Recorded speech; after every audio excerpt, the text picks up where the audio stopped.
So this is Antti Tenetz. Antti is from Finland, is going to talk in English. He's an artist, as I said, and also working for Photo North and developing the More Than Planet project for Photo North. And I'm going to ask him to speak not too quickly. Okay, I try. I'm usually quite quick. So, yes, thank you very much of this opportunity. Like Annik said, I work for the More Than Planet in Finland. I run project there, and I've been building it up with the other crew.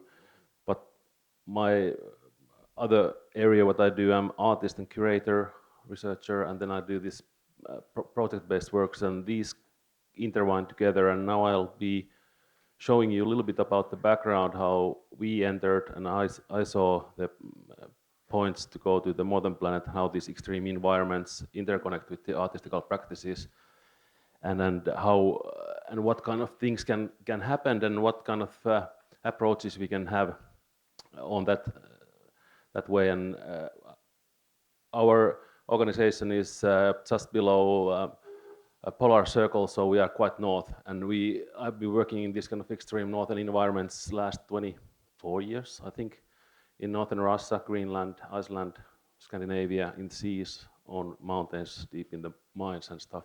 So I will show you a bit about the way and the background, how we entered in.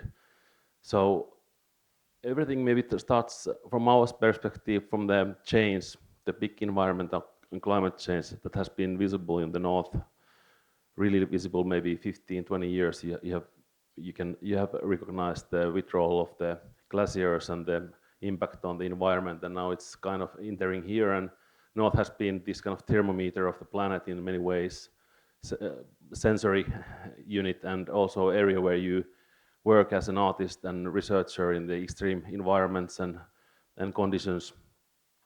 And the thing why art connects with these kind of extremities is that we have been working with arts since the Paleolithic times. Throughout different kind of socio-economical structures, language models, religious practices, things that has been part of us. There's of course loads of theories why it happens, but I'm not going to go into that. But I mean, this is visible in northern area in the cave art, same as here in France and Spain, and it's really in landscape in that sense. And those works have been always built up on the places where there's wide horizon. You can find mobile objects, environment that is almost interactive, and caves are also like that. So we walk with this kind of altered environments and art practices hand in hand. The More Than Planet research started for me in many ways way beyond before the whole project started. I worked in Iceland with the project. We were concentrating on the turf soil built buildings, and then also on this kind of lava caves and space research done there. Apollo astronauts were training in the environment about geological training, and then this kind of EVA training also. So I actually researched before the project accidentally these things there. And during those times, I also entered these areas where there's active volcanoes in south of Reykjavik, and then entered lava tubes, laser scanned them, got lost, that I don't usually do, and then build up these kind of models on those with these techniques. And we use these techniques to build up the project, like databases and the ways how artists can enter these different realms. And the research, which is like component really inbuilt on this project, and my own practices has been happening inside of those mines. This is from the 600 meters, 660 meters in Pyhäjärvi mine. There's life that is not expected to be there. So we researched the places, and we took in laboratory approach researchers and artists there to explore these environments. And of course, I've explored all of these histories of the astronaut and space research-based things, and rescue training facilities. And this particular mine is closing, or has been closed, but they have 6 different laboratory settings there, from the dark particle physics, from dark matter research to actually making food on space. So quite isolated environments, and it's deepest mine in Europe, 1,400 meters. And it has been quite a blast to go in there. And I put this Apollo flight plan because it was quite interesting. I was entering other area, analog astronaut training, because I was thinking that could we build up a program for the artist to enter the mine as an astronaut? And that's another trajectory that is not revealed yet, but this research combined use of AI, speculating about the spacecraft, the survival environments, this particle physics, different areas that are quite far from each other, but still like interconnecting them. And the background for me with this space-related works was in the residency run by EU iLab, VAC Society, and the Nordvik European Space Agency. I built a perihelion work based on the speculative approach or critical approach on the use of AI and long-distance traveling on space. How we merge with other technologies and beings and things, what are the speculations that can happen. And I approached quite openly with the generative AI and build up on computers and also this modeling. And I use biological cultivation models for building up these imaginaries. I actually spent time in Nordvik and entered different programs, different conferences of the interstellar traveling, really speculative approaches and the really practical research. There's a Mars rover test ground on the corner, kind of show-off area, and then also laboratory modules, an old Russian entering module, and then I kind of photographed and scanned and get a lot of material, and I used those to build up trajectories of technologies, environments, and the humans and life on space. And I used two different kind of microorganisms, cyanobacteria, especially extremophile bacteria that are extreme environments in North Finland that can tolerate drying and freezing, and then also magnetotactic bacteria that can react to magnetic fields. And then I had a third one that was producing metals by metabolizing metabolic processes. The idea of using microorganisms is quite common because the payloads are so valuable when you go to the space. So you try to find out these approaches that you bring the life with you that can support your being. And that's a really interesting approach. Also, there's this kind of approaches of closed systems and how we survive there. So I built up models that started to learn to produce quite realistic cyanobacteria. This is a middle of the training, and then I merged these different strains together, astronauts, technologies. These are like in the first phases of the training. The interesting thing is that the people in the space, there's maybe have been a little bit over 1,000 people outside of the atmosphere in that sense that you can call them as going in the space. They usually has been like white males, 35 to 60-year-olds, so I have to span, of course, later years there has been a lot of variety, but I span the ages with my family photos, and then it actually ended up really interesting results. But I built up this kind of closed, growing these environments, speculating about doing concrete on the soils of Mars and lunar regolith, or these simulation materials, and how do you actually like build up environments to grow these bacteria on space. And these were exhibited in different settings. And then straight jump to the labs and journeys. So this long-term project lead to this kind of interest and also the connections to different kind of fields on the space research, space technological development, and also these critical theories that are around it. But More Than Planet is consisting this research part that I showed you and the backgrounds that we are doing, but we also do labs and journeys that are connecting like the innovation processes and different kind of approaches. And we have two different residencies and laboratory settings. One is Boreal Forest Research Station, and one thing which is kind of interesting and really the point that why we selected this setting is that it's quite nearby the Russian border, and now because of the war it's kind of proxy station. There's a couple of stations because the Russian research data is not anymore entering with the climate research, with the boreal forest research anymore on the Western science sphere in that sense. So they use this value of this climate and climate research done on those stations is rising because of the situation where we are living.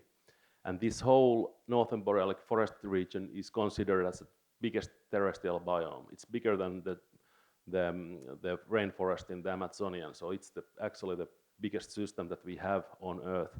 And that makes it really interesting as an artist to work, because you can actually like imagine the spanning from Atlantic to Pacific, and there's one system that is interconnected over the borders, not considering about the political situation and the crisis that we are living. So I'll just show you a little bit about the place. We use satellite data, of course, and introduced to artists, and I built up this kind of short presentation about the laboratory coming from the like eyes from the sky and coming to the ground.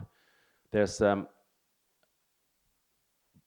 big setting of really high-tech climate research sensory data that we are using, and also the environment itself. So artists were introduced on the data, on the environment, and we were actually traveling on the riverside using the data, using the machines, bringing in the residency artists, which were selected later also.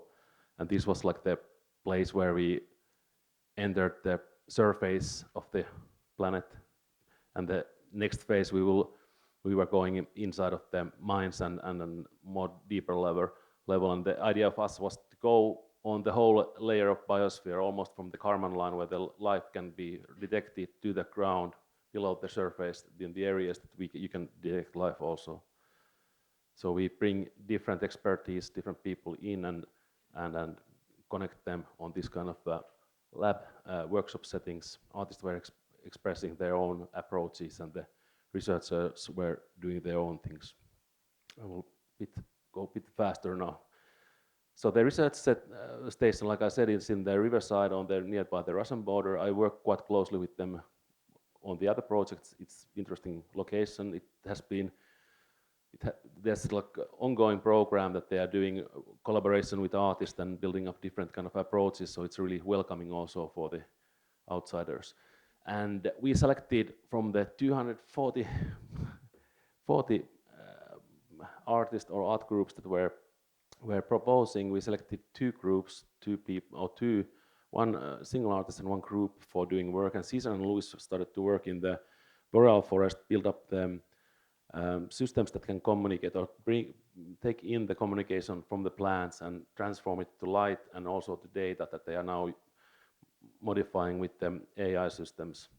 They're actually working now in California to doing the actual work. So they were spending time with us on the research station, and I have been working there quite much, and our producer also. So we were supporting really closely the artists to get the data, do their own work. Like we were kind of the Earth or land unit for the astronauts on the environment, and giving them as much as we could for their work.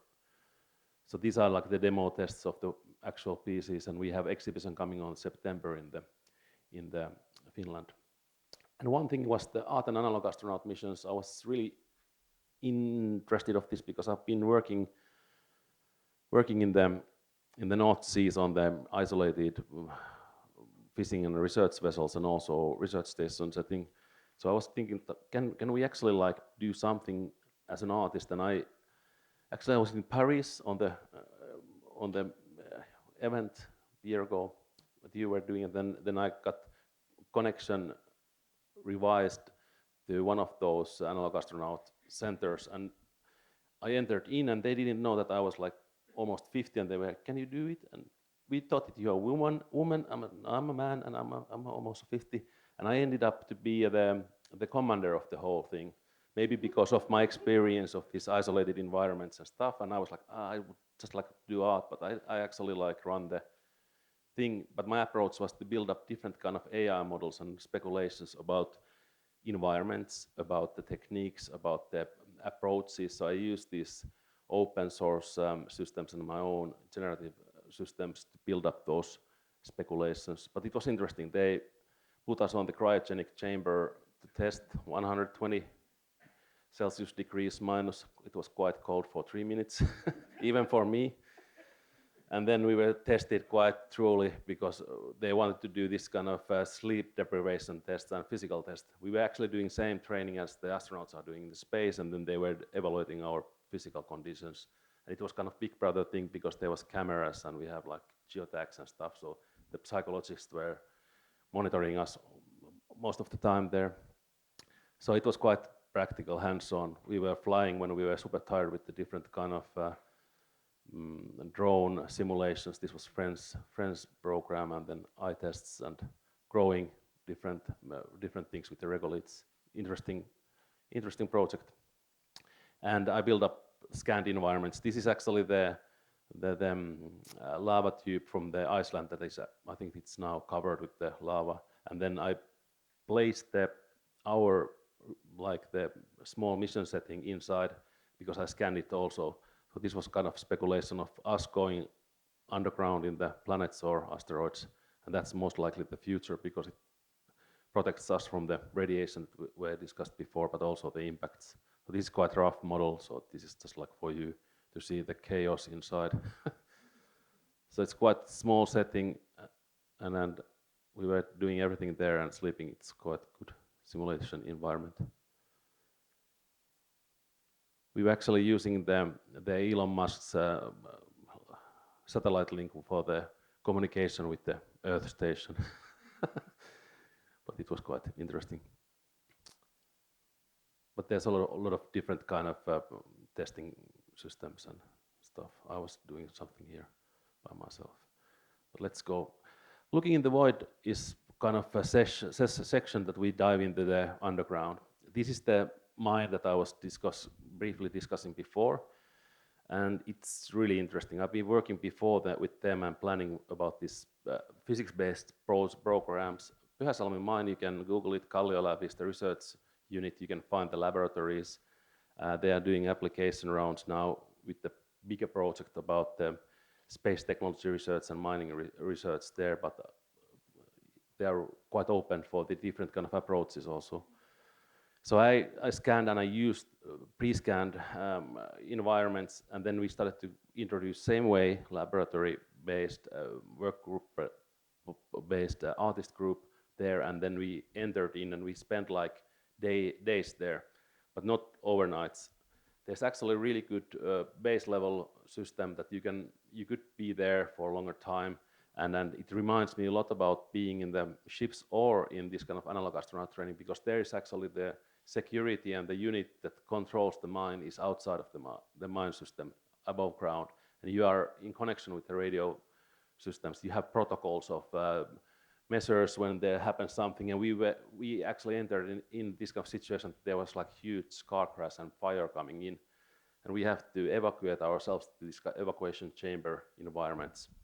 And then it took like maybe an hour before they said, okay, this is training, and there was actually, they put the smoke on the mine, and we were like really in the situation, okay, we will maybe spend some days here before they get the smoke out.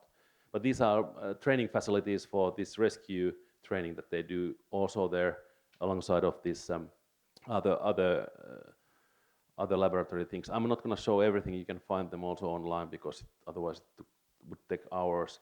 This is from the 1,400 meters, 1,430 meters deep. The artists and researchers, our group is watching this kind of entry area of the place where they found one of the water pockets there.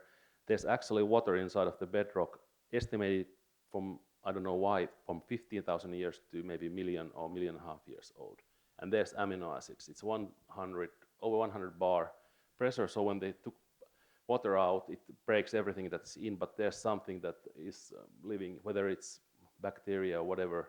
They haven't been doing this kind of research. They would pick the actual organisms. I know that they do similar kind of thing in Hokkaido, that they try to locate life inside of the bedrock. This is alien life for us. It can be really something if they can find these living systems there, and if they are living this kind of, they are saltwater pockets, so they are old seabed pockets. Super interesting, yeah. So, and here is dive into one of the chambers in the 1,400 meters. This is called Laguna. It actually was proposed to be the end node for the CERN to beam the heavy particles, and then the sensor unit should have been there. But Finnish government turned it down. It was 32 billion euro project. It was so heavy that our political leaders were frightened that we cannot take it. And I was like, oh, what you did when they announced that they are not going to take it, Chinese and Americans walk away and they build up their own facilities immediately. It breaks this kind of international approach of the things on that sphere. And this is actually a scan from the place where the water was found. This is super interesting. I'm doing work around this now. And it's kind of really like end of the hole, this kind of ditch, and then you can speculate about the age and time, and even the local guys who were working with the research unit before, they are like also this kind of deep time thoughts. I was driving with one guy who was in taxi driver, and he was like just wandering around about the geological time, and I was like, oh, this is beautiful to hear taxi driver talk about deep time. Here is one of those places that I scanned and put some sensory systems there. Yes, this is the white room, so-called place for the end node of the Laguna, the CERN speculation, which was not getting up. And the artist that we selected here was Felicia Honkasalo, and she's doing this science fiction-based kind of science fiction story, but it's based on the local teenagers' approach, and it's really promising. I'm not going to show the trailer because of the time constraints, but it's going to be really more cinematic than anything else. So there's some of her promo materials of old photos of the mine, of the girls, of the overflow water areas. I'm really like expecting that it's going to be a really interesting piece coming out there. And then something that you can find when you are working, because I do this kind of crazy stuff that I dive and do. I was doing this laboratory thing, and I went to dive and do underwater shoots of the plants and the fishes, and then I found these from the place. This can happen when you actually enter. There's a pike, but there's soon freshwater mussels here. Oh, sorry. I will show you. And these are really rare. They are one of those rare species that you can find from the Arctic rivers. So these small ones. And I contacted the researchers because I've been diving with them many times. I usually in autumn time go with them and film and photograph these because these are really interesting. They can be old as from the Napoleon times or older. So they are these kind of biological sensors of the environmental change, but at the same time they are overcoming our other biological systems, organisms. It's really super interesting species, and we found it nearby the research station. Now we are going to locate it and place it on the maps. Yes, I'm on the track. So this is one thing that can happen when you do work. You find something that is relevant also for the research and your own practices. And this is really called extreme environment water. And boundaries of life. This is interesting because I have actually one meteorite from the 600 meters. So this is the stone from the deep of the mine, if you want to see. And I have actually one living thing, but I didn't want to spread before I show you something. This is one area where the things started to grow on the mine, and it has not been researched really well, so we started to do the different things. We photograph with the artist. So there's different mosses and grasses. It's not grass, but something else growing. And this was kind of a spooky thing. I was doing time lapse when I was working there, and if you can see on the ground this movement, you cannot see it on the live with human sensorium. I mean the scale of how we see moving the camera. There's this species, so there's this stuff living there. I actually asked the biologist, and they said that there's most likely this kind of flea or tick type of thing living there. But these things emerge when you do work there. So you find really strange, interesting approaches and life underground. And this life kind of drags in on those resources that are present. It's warm there, it's moist, but they don't have light. So this kind of tube light gives enough light for those plants to grow. So thank you. And I have actually here a specimen of the grass. This has been in my concrete basement since the last May. I'm not sure if there's something living there, but you can watch it if you want. So thank you very much.